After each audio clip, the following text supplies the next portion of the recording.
People do say that members of Parliament love the sound of their own voice, love speaking for as long as possible. And before I was a member of Parliament, I was a lawyer, and people say that lawyers get almost paid per word. But I'm not going to say very much at all tonight, because we actually have not just somebody who just got a 2-1, I'm afraid, in my dissertation on Tony Harrison University.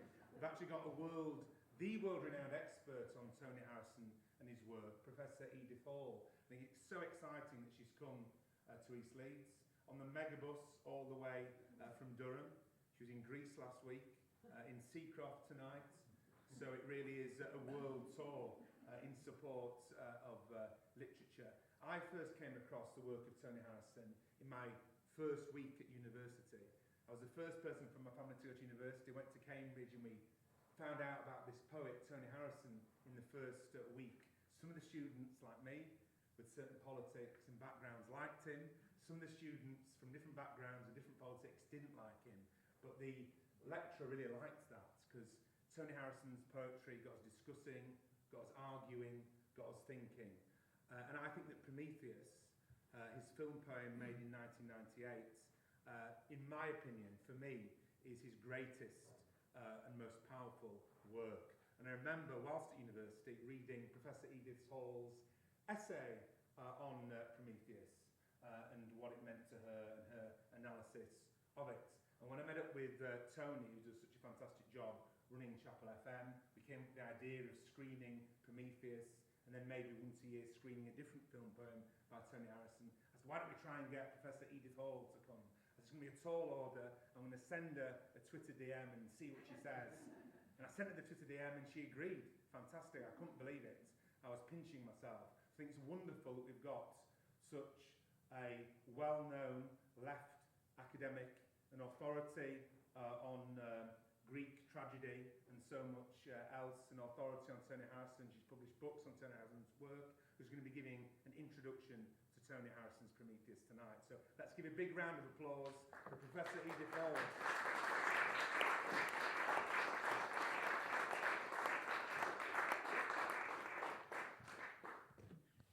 Well, thank you so much, Richard. I was utterly thrilled to get this invitation. I haven't seen this film on further up. Sorry, I've got to get to the right place. Am I in the right place now? So, I was absolutely thrilled. I haven't seen this wonderful film on a big screen, which you really have to get the full effect, for at least 10 years, and certainly never in Leeds. I don't think it has been shown in Leeds. I really don't. I don't know about these things. My first introduction to your incredible local poet was actually in the mid-80s, before quite a few of you were born, probably. And I actually accidentally turned on TV late at night. Well, it was quite late in the evening. And there was this amazing man with this beautiful, beautiful accent. And I do think the Leeds accent is beautiful even amongst Yorkshire accents, right? I think it's so pure. It's so pure. Reciting this extraordinary poem, which was called V, but V for like verses, both typical Harrison pun, verses as in poetry, but verses as in football or in class war. And this is his poem set in Beeston Cemetery when he discovers that his parents' grave has been desecrated by football hooligans. And it consists of this amazing dialogue between what turns out to be two sides of him, which one is a completely disaffected youth, working class youth, who's been completely deprived and bored and so ends up desecrating gravestones, and this intellectual who did well in the 11 plus just after the war, or no, it was just before the war, and ended up at Leeds Grammar School and ended up studying in Latin and Greek, because that's what was taught to middle class and upper class children in order to differentiate themselves from hoi polloi, Greek term, who can't do Latin and Greek. You know, classics really was, I hate to say it because I've gained so much from it as Tony has, was used by people like Boris Johnson as an instrument of social exclusion. Simple as that. But people like Tony and I know how inspirational ancient Greek literature in particular can be, and it can be the curriculum of liberation just as much as the curriculum of oppression.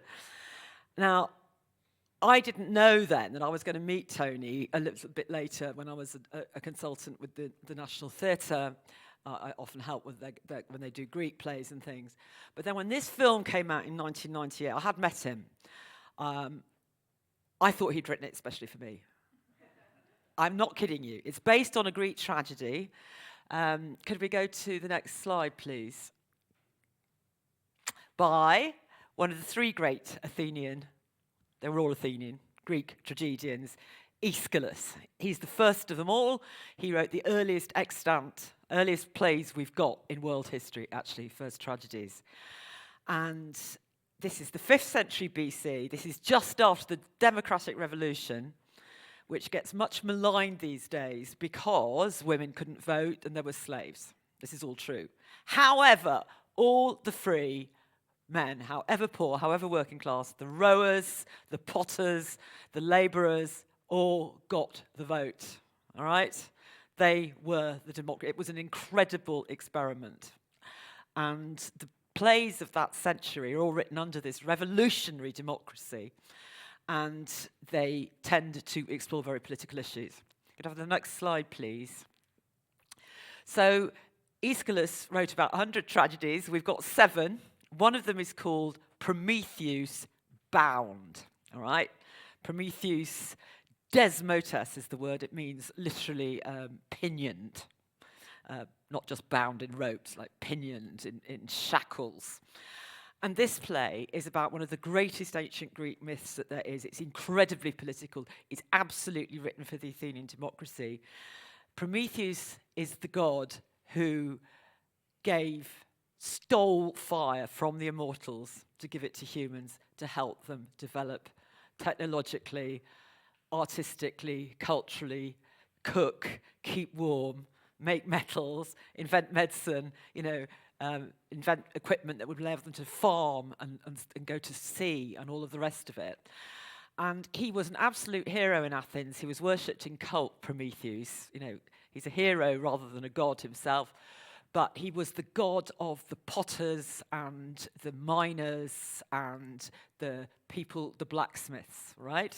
These people who just got the vote, they got to be the sovereign body in the state, all right? And they'd got the majority, and it was an extraordinary system. It had pensions, it had incredible care for orphans. There's an awful lot that was good about it. Could we have the next picture, please? Now, the opening scene of Prometheus Bound is very, very famous in theatre history because this god is so annoyed, the top god, Zeus, right, Jupiter is Zeus, by stealing the god's prerogative, which is fire, right?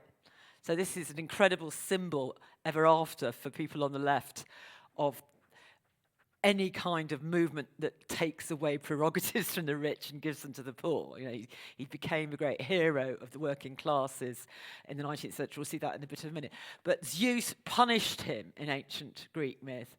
This is actually a picture of the play from Aeschylus' own time on a vase. They loved theatre so much that we've got about 3,000 vases with pictures of Greek tragedy on.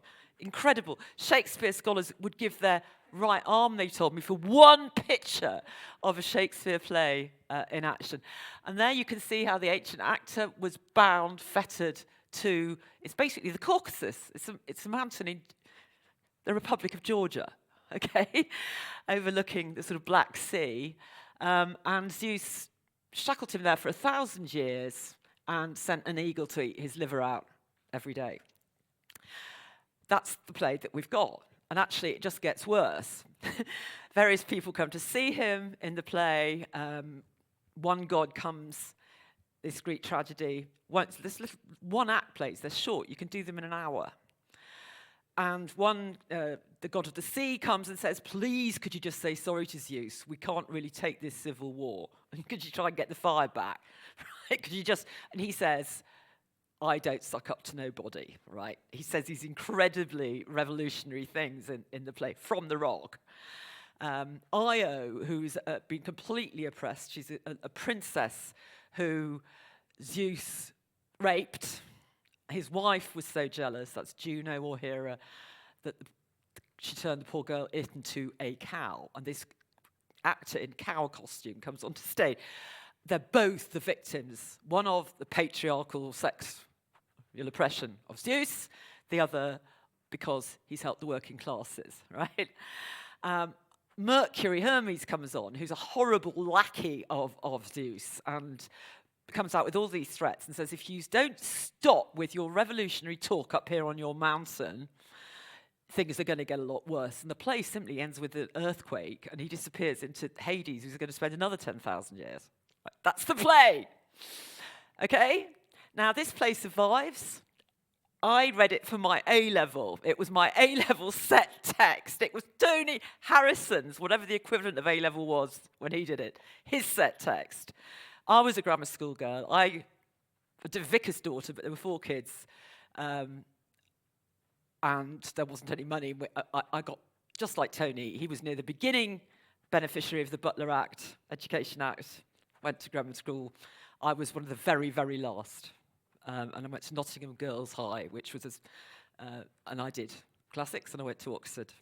But I have so much in common with Tony from this kind of grammar school background, and absolutely. He went on to Leeds University and read classics here, met Wally Shoyinka, who was doing some English, and Barry Cryer, and they used to do comedy routine acts at your local Varieties theatre. It's called the Varieties. I checked it. I thought it was called the Empire. It's the local Varieties theatre. What we would give for 5 minutes of Barry Cryer, who sadly just left us, Wally Shoyinka, the great Nobel Prize-winning hero of post-colonial Nigeria, and Tony Harrison doing comedy together. Anyway, this play does get put on, and David Oyelowo, who's now a very famous Hollywood actor, did an extraordinary production in New York, which, because of his ethnicity, brought home the issue of slavery incredibly profoundly in the American context. And this picture is absolutely astonishing to me. Could we have the next slide, please? So these are just some pictures of Prometheus the myth. Here he is stealing fire from Zeus. There he is giving fire to the blacksmiths of Athens. In the first picture, though, he also, in some ancient Greek traditions, and that's an actual ancient Greek ceramic, made man out of clay. He's actually the demiurge, the human being created. That's the equivalent to the Christian God and the rib, but he actually molded us out of clay. So he's even more of a sort of God for workers, people who do things with matter, right, and mud. Can we have the next picture, please? Now, there's one other text I have to mention, being an academic here, and that is the intervening Prometheus.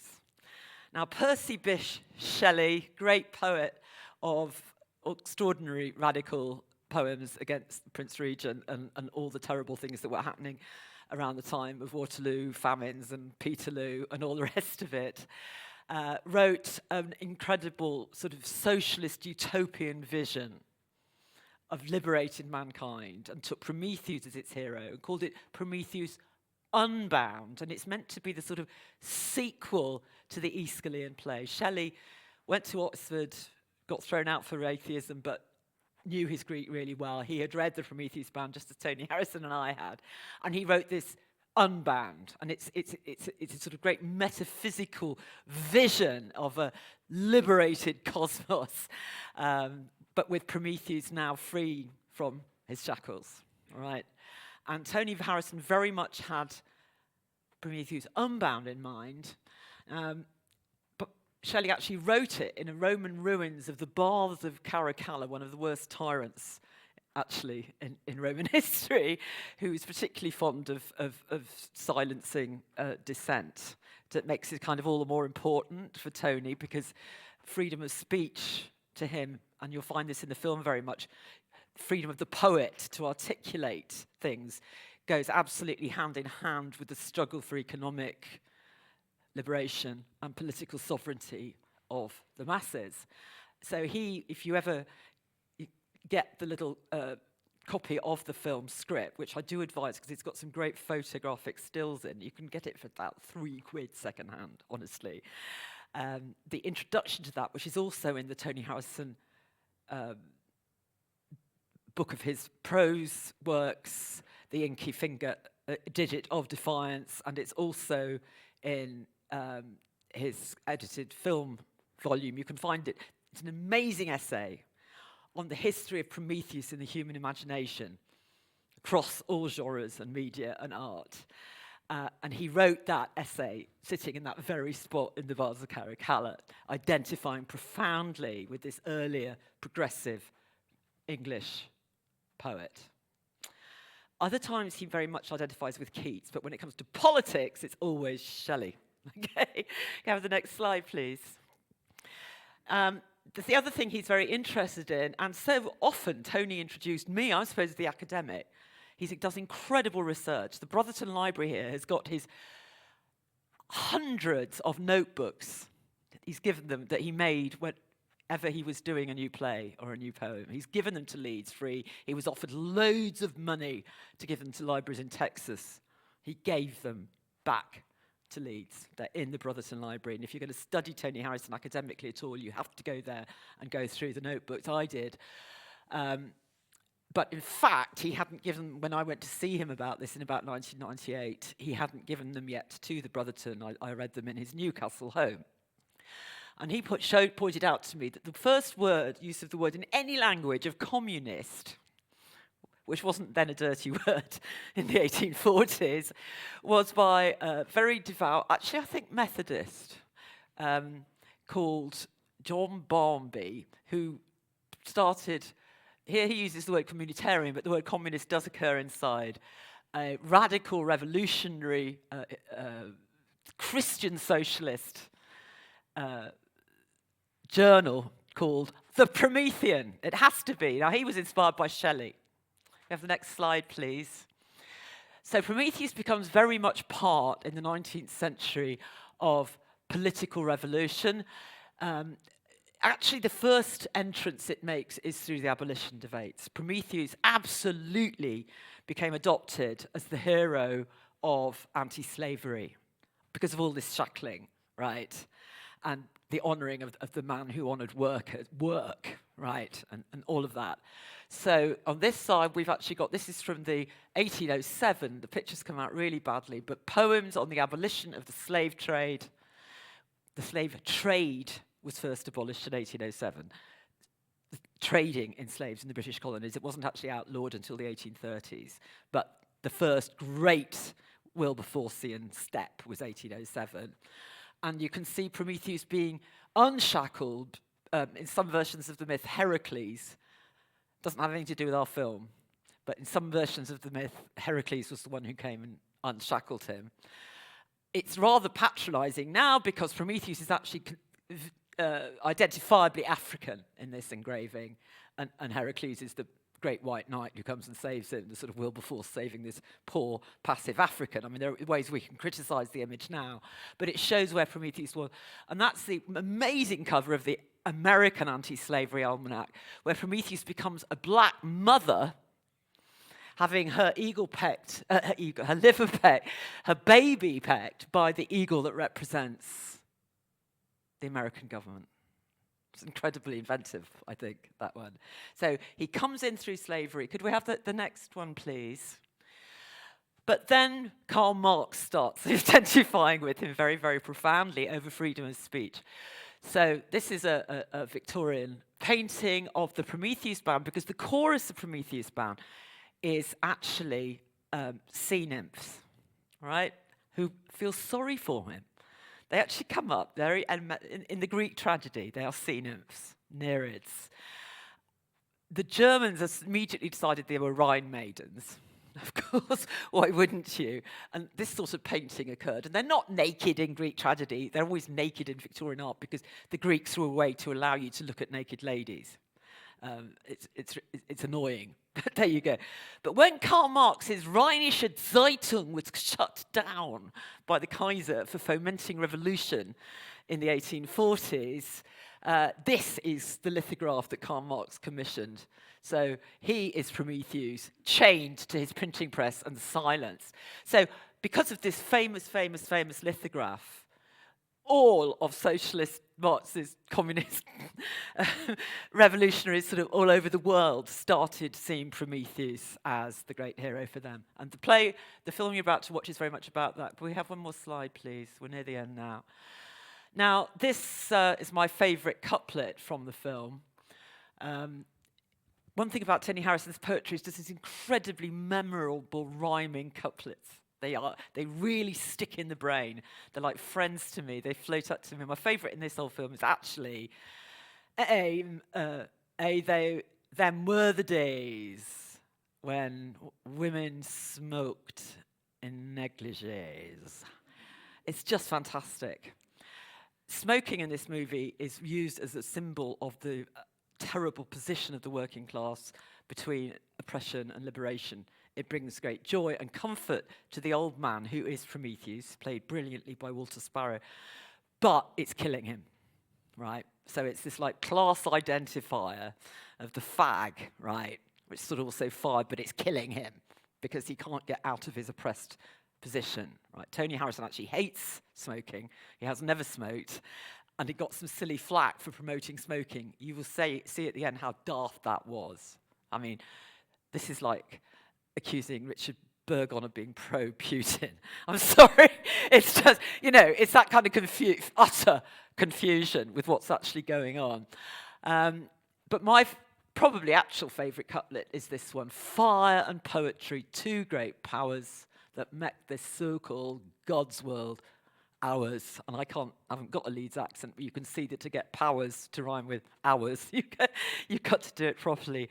In this film, it's not exactly the Prometheus Band of Aeschylus, but there are large bits of it in. It's about the miners' strike. It's set just after the miners' strike. It's set in Kirby.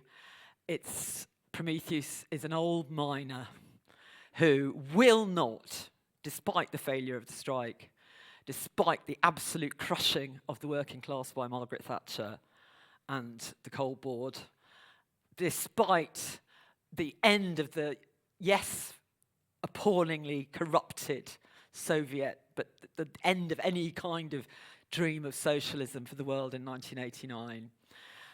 It uses the play, it's actually a very dark message about how the history of the 20th century, in fact the 19th and 20th century, has sort of wrecked all the hopes that Tony Harrison had as a young man for a brighter future.